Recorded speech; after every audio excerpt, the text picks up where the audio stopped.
지금 몇 년 전에 갑자기 몸이 아팠거든요.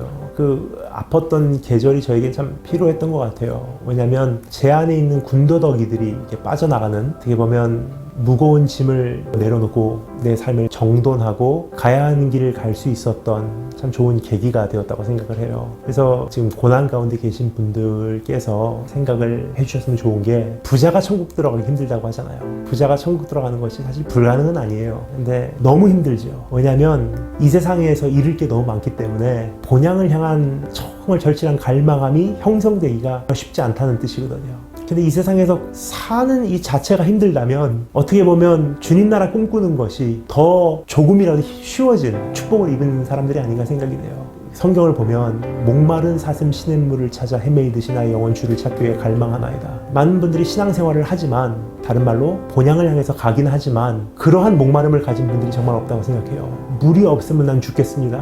내가 주님을 안 만나면 죽을 것 같아서 밤새 헤매고, 내가 본향으로 가지 않으면 내 인생이 정말 무의미할 것 같아서 오히려 우울증에 걸릴 수 있는 그러한 경험이 많이 없는 것 같아요. 그런데 지금 고난 가운데 계신 분들은 어떻게 보면 정말 주님 나라 가면 이 고난이 끝나는 것이고, 주님은 공정하게 모든 것을 해결해 주실 것이고, 그날 나를 높여주실 것이고, 나의 눈물을 닦아주실 것이고, 그날엔 더 이상 이별도 없고 죽음도 없고, 뭐 이 땅에서는 지금 땅값 올라서 아파트값 올라서 영끌해야지 아파트 산다고 하는데, 그곳에서는 주님께서 나를 위해서 집을 예비하러 가신다고 하잖아요.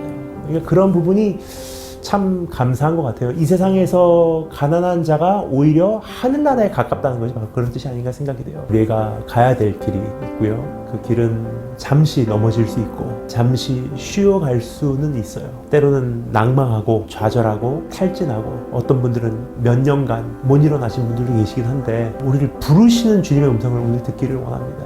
본향을 향해서 가는 것이 신앙생활이고, 이 땅이 내 집 아니라는 것이 신앙인의 자세고, 이 땅에 있는 염려와 걱정과 근심을 등지고 하늘나라의 소망을 향해서 가는 것이 우리 믿음을 가진 자들의 참된 능력이라면, 이것을 우리가 다시 되찾아야 될 때가 되지 않나 생각이 돼요. 단순히 교회에 다닌다고 해서 저 사람 성도야, 사역을 한다고 해서, 헌신한다고 해서, 봉사한다고 해서 저 사람 믿음 생활 잘하고 있어, 지금까지 우리가 코로나 터지기 전까지만 해도 자신을 돌아볼 겨를도 없이 왔잖아요. 근데 모든 것이 중단되고 나니까 진짜 생각하게 된 것 같아요. 진짜 믿음 생활이 뭐냐? 교회를 못 가게 되니까 그럼 믿음 생활이 뭐지? 라는 생각이 할 수밖에 없거든요. 그러면 진짜 신앙생활이 뭐냐? 교회를 다니는 게 아니라 본향을 향하는 게 신앙생활이거든요. 봉사하고 헌신하고 무슨 청년부 소속으로 그 자리를 메꾸는 게 참된 신앙이 아니라, 세상 등지고 십자가 보고 세상 미련 내려놓고 어떻게 하면 하늘나라에 우리가 보화를 쌓을까를 가지고 심려를 기울이는 게 참된 신앙이거든요.